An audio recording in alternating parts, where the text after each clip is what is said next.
นุกกันต่อกับน้องมาร์คธนเทพสิงห์อีสานในผลงานเพลง30ยังแจ๋วป้าบป้าบป้าบ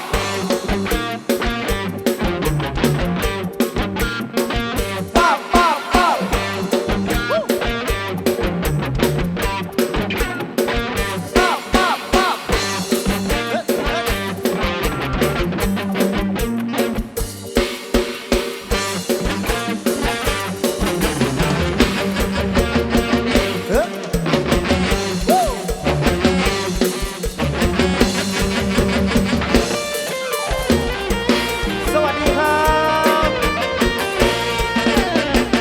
ทราบอายุควันตาน้องเอ๋ยที่มานั่งทำตาปิบ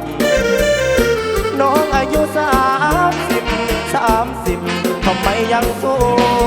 วยยังเก่งยังตึงตังน้องเอ๋ยขาวจังขาวดังอมวย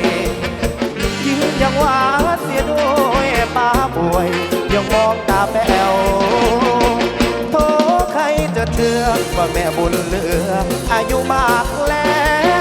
ว30ยังแจ๋วเสียจนหน้าจี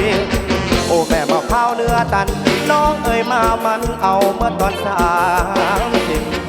โทแม่แก้ม2